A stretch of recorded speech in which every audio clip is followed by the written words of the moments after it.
Hey, welcome back to the Brit Show on Resistance Radio, resistradio.com. Thanks very much for tuning in tonight. I hope you can still hear me loud and clear. I hope this new system is working. Seems to be a problem for some people.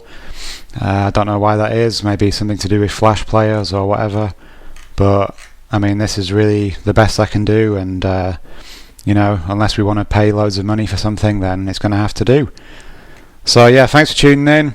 I really would like to ask people in the chat room to start spreading the word about Resistance Radio, because there's a real sense that we are preaching to the converted. The hosts that come back every week to do show after show, we are kind of speaking to the same people. If you're not involved in hosting a show, then you can still play a part by helping to spread the word about the shows and about Resistance Radio and about other websites as well, about Keelan's work, for example. We need your help to do that. Some of us spend a lot of time doing videos and articles or whatever. Some people maybe don't have those skills, but you could also get involved in any another way by spreading information, by sharing links or whatever. So please do that, because we do need to get some more people in, just to keep the motivation up, because it's not really my goal just to speak about the same information to the same people week after week. That's not really why I started Resistance Radio. So yeah, if you can help out with publicity, then that would be excellent. Anyway, let's get back to the news stories. And oh yes, Al Qaeda have been in the news a lot this week, as well as the Abdul Muttalib story, of course. We had the story about Al Qaeda now being basically on the same side as the West against Syria. Our old friend Ayman al-Zawahiri came out. He kind of entertains me, that guy. I don't know why. It's just the look of him. There's something quite sort of amusing about him. It's hard to sort of equate him with like ruthless terrorism, because he looks like a kind of a nice old man, basically. Sort of a harmless old man. But yeah, he's come out and released a video in which he's basically saying exactly the same thing as our own leaders, which is that Assad of Syria is a butcher. He's massacring his own people. This was quite ironic coming from someone high up in Al Qaeda who commit acts of terrorism. To call somebody else a butcher, a bit cheeky, really. But yes, he's urging people in surrounding countries, Muslims in surrounding countries, such as Iraq and Lebanon, to basically join in with the rebel uprising to get rid of the Assad regime, because of course the Assad regime are effectively enemies of Al Qaeda, as are the Iranian regime. Al Qaeda are made up of Sunnis, which is a different branch of Islam, whereas the Syrian government and the Iranians are Shiites. They're Shias, different branches of Islam, and the members of Al Qaeda believe Shias and other sects to be heretics, basically. So they're not friends at all. And yes, Al Qaeda are taking this opportunity to try and get rid of one of their enemies, even though that places them on the same side of the battlefield as the West, which is just totally Orwellian, isn't it? I mean, we are living in an Orwellian world, and this week has really cemented that fact. Just like in 1984, where one month they're at war with Oceania, and then the next month it's East Asia. I can't remember the exact areas in 1984, even though it is probably my favourite book. But you know the point I'm trying to make. It's totally like 1984. And yes, I wrote an article which you can again find in the article section of this website, in which I talked about the history of the connections between the British, or the West, and Islamic extremists. Of course, the West were originally behind the funding, arming, and training of the Mujahideen in Afghanistan, who basically, became Al Qaeda. I mean, it's not that simple. They didn't just one day become Al Qaeda, but I mean, a lot of the militants who were trained by the West, went on to become heavily involved in the network that is called Al Qaeda, even though Al Qaeda means actually the base or the database, and it referred to a computer file, which was a CIA computer file containing a list of all of the Islamic militants that they trained in Afghanistan. That training began in 1979, and it was to create a proxy force to keep the Russians out of Afghanistan. Actually, the original story was that the Soviets invaded, and then the proxy force was trained to repel the invading Soviets.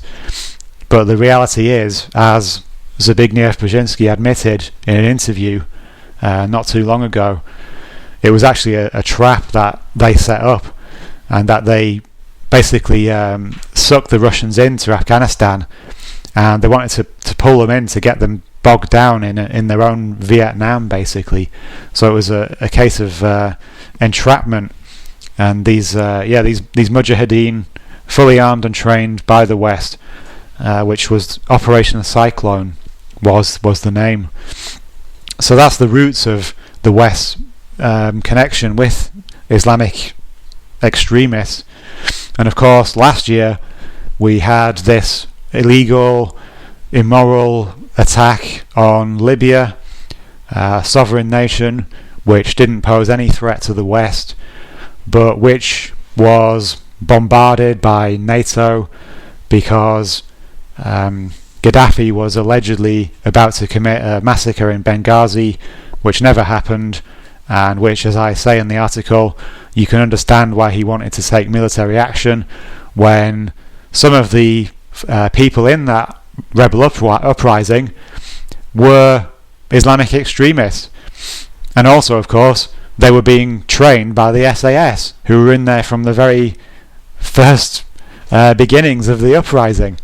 If you were the ruler of a country, I mean, let's leave aside loaded words like dictator or tyrant, which the West has basically been pumping out to demonize Gaddafi. If you were the ruler of a sovereign nation, and in a city in your country there was a collection of Islamic extremists who you'd not so distantly been fighting with the West, because let's not forget that Gaddafi had agreed to become a partner in the war on terror with the West, as well as the oil deals that he cemented with Tony Blair. Part of the deal was for Gaddafi to agree to fight Al Qaeda. He agreed to do that, and it was the West who were working with the Libyan government to render supposed Al Qaeda terrorists. There's this guy who's now the head of the military, or a military commander in Libya, who was actually kidnapped based on British intelligence, taken to a prison in Tripoli along with his wife and children. He was kept there for like a number of years and tortured, and now he's leading the rebel army, which overthrew him. I mean, again, it's just completely Orwellian. It's really difficult to come to terms with the total hypocrisy and manipulations and double standards. I mean, Gaddafi was totally betrayed, wasn't he? The very people who he'd agreed to fight with the West were plotting his overthrow in his own country, along with the British SAS, who only the year before had been in the country training his own troops. He sends his forces down there to sort it out. Gets accused of, crimes against humanity, and then the bombs start dropping, and we all know the story. Ended in his violent death. But yes, Al-Qaeda in Libya, and that, of course, has continued in Syria.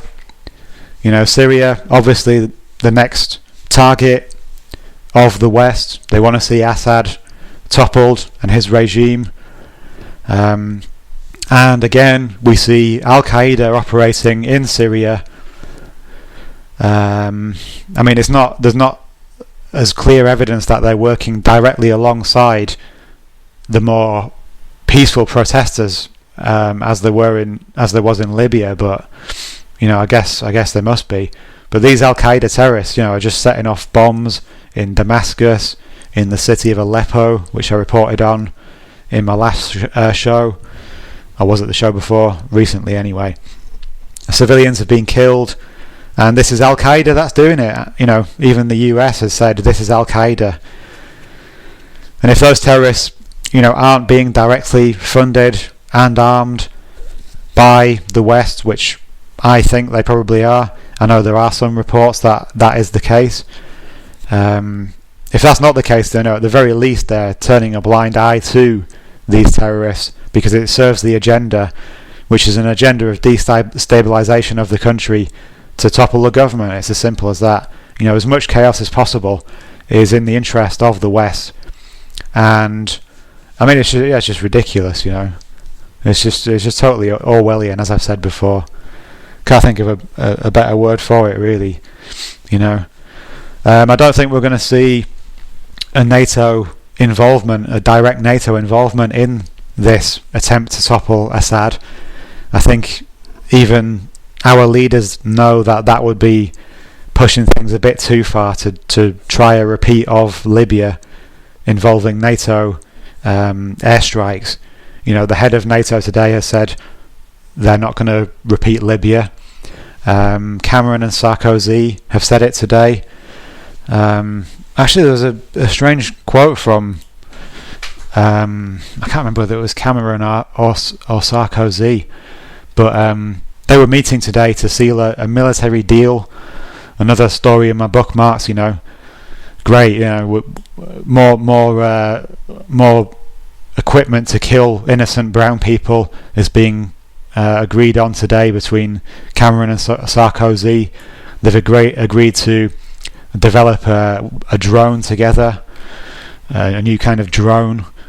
We should really be proud as British people, that our that our output and our economy is now based on producing weapons of murder. Basically, they were agreeing today on a bilateral program which will be worked on by Britain's BAE and France's Dassault. So they've agreed to push ahead with the next phase of plans to build a new generation of pilotless fighter drone aircraft. Yep. Anyway, what was this quote by Cameron? He said something about Syria, which didn't make sense to me. He said that Syria isn't the same as Libya, so there's not going to be a NATO involvement in Syria because it's not the same as Libya. But in terms of what they said about Libya and in terms of what they're saying about Syria, it is exactly the same. So I don't really understand, why he said that. It's a very poor excuse for not using NATO in Syria. I can't find that quote anyway. But yes, I was talking about the connections between the West and the Islamic extremists. So pretty fucked up stuff, basically. And of course we've got more demonization of Iran. Another story just came out in the Guardian today. The story that seems to be being pushed is that the US has no kind of say over what Israel does, and that Israel and the US are two kind of separate entities, and the one doesn't really know what the other's going to do. And it's just so much bullshit, It's obvious that they're, fully working together, and any attack on Iran will be, a joint enterprise between the US and Israel, and of course also the NATO allies like Britain as well. But yeah, more demonization about Iran. I mean, this week as well, we've had this, very strange story about these supposed Iranian assassins setting off bombs in Thailand and India and Georgia. I mean, if these were Iranian terrorists, then they were quite possibly the most inept terrorists that I've heard of. They were really as far from the image of a crack Revolutionary Guard or Hezbollah trained terrorists as I can imagine.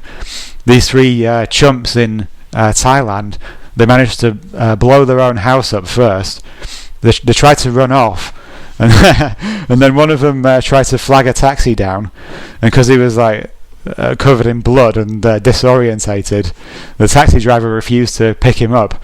So he lobs a grenade at the taxi, and I think he lobbed a grenade at a police car as well. The grenade bounces off a tree apparently, and blows his legs off. I mean, it's just absurd. I've seen the footage of him lying on the ground with his legs blown off, and it's like, I mean, what the fuck? These are supposed to be Iranian trained terrorists out to kill Israeli diplomats, are they? Well, they're not doing a very good job about it if they are, And why would they be carrying around Iranian documentation? Why would it be so obvious? I mean, I really think that there's a definite possibility that this was a false flag set up by Israel. There's a dirty war going on. There's no doubt that Israel are going to stage things to try and demonize Iran, to make them seem like this terrorist country that we're always told they are. It's just crazy. But yes, the bombers, the inept bombers. There was an article in The Guardian which questioned the official line about Iran being behind all of this. I mean, let's not forget there's been no evidence presented that the Iranian government was connected to these bombers, even though a lot of the press is pushing that line. But yeah, this article was entitled "Iran Seems an Unlikely Culprit for the Attacks on Israeli Diplomats." Makes the obvious point that Iran had good relations with all three of those countries, Thailand, India and Georgia. They had a lot of trade links. A few days ago, the article says, India agreed a rupee-based oil and gas deal with Iran and resisted US pressures to join the Western boycott of the Iranian energy sector. As a net importer of 12% of Iranian oil, India's total trade with Iran amounted to $13.67 billion in 2010-2011. What would be the motive for damaging relations with one of Iran's major trading partners and regional heavyweights? And it's a similar story with Georgia and Thailand. It's got good economic and political relations with those countries. I mean, it just doesn't make any sense whatsoever, does it? And also for Israel to connect Iran to these attacks, the evidence they presented for that connection was very odd, because they said these attacks in three separate countries, they're all connected because the bombs that were used by these assassins were these sticky bombs, basically magnetic bombs that you put on vehicles and then speed off on a motorbike or whatever and blow it up from a safe distance. They said, this proves this is Iran and that they're all connected because of these bombs. Well, I mean, the obvious point is that it's Israel itself who uses these bombs, these sticky bombs. This is how they've been blowing people up in Iran, these nuclear scientists. But when they do that, of course, it's not an act of terrorism. Oh no! When the Mossad do it, they're defending their country against being wiped off the map or whatever it is. It's just nonsense. It's absurd. Have we got a troll in the chat room? Oh no, we haven't. Sorry, Turkish. I thought it was someone just typing random characters. Sorry about that. Yes. So I'm kind of winding all over the place now, but yes, a lot of stories this week connected to Iran and Al-Qaeda. And of course we had the story also about Al-Qaeda and Iran apparently now are teaming up, and there's a chance that they could attack the Olympics in London this summer, which I also wrote an article about. I've been banging a few articles out this week, kind of impressed by Keelan's output, so it did make me feel that I had to sort of try and do a bit more, so that's what I've been trying to do. But yeah, I wrote an article about that. This was a claim by a private risk management company that some intelligence, they had some intelligence that Iran and Al-Qaeda could team up and might possibly attack the Olympics. It was totally speculative. The Telegraph reported this like, it was fact, when it was totally speculative, when it was coming from a private company who make profits from these risks that they, push out there.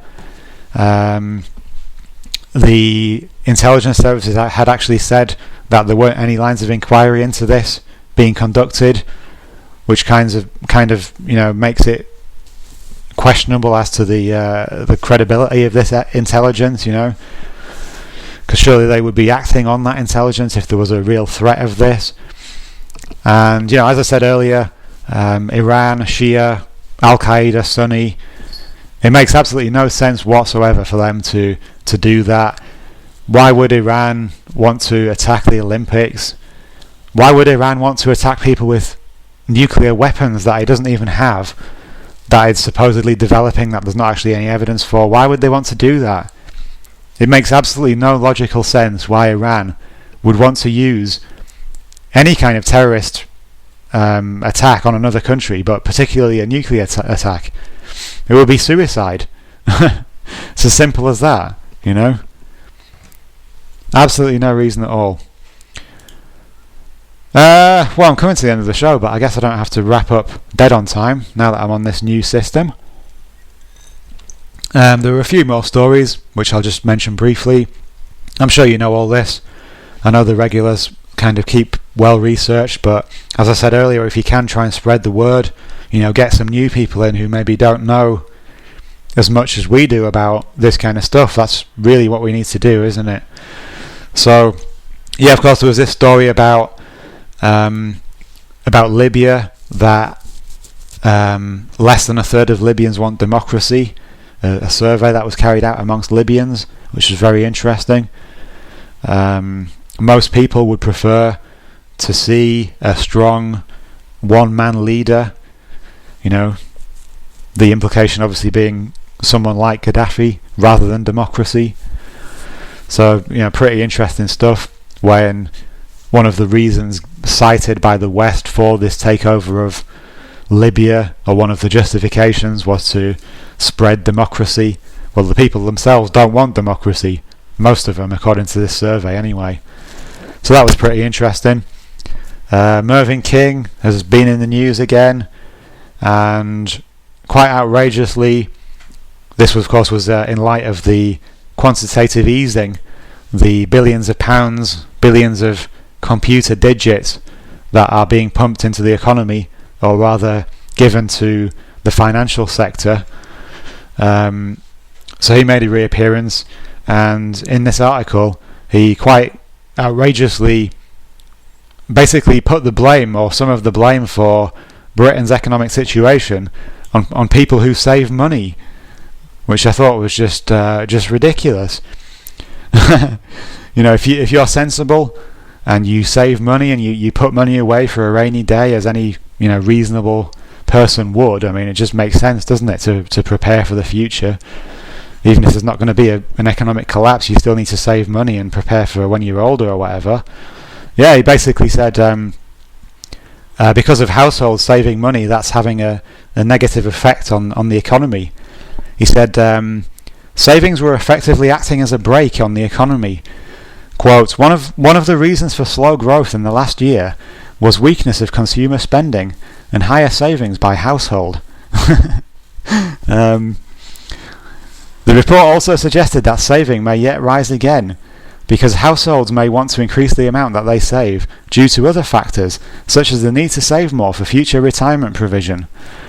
So you've got people who are basically not going to have any pensions in the future, who are saving money, and now they're being basically accused of holding down the economy because they're not spending their money on worthless shit. I mean, what kind of an insane system do we live in where the health of a country is judged by gross domestic product, or by how much people are spending on useless shit, and not on how much people are preparing for the future and diligently saving money?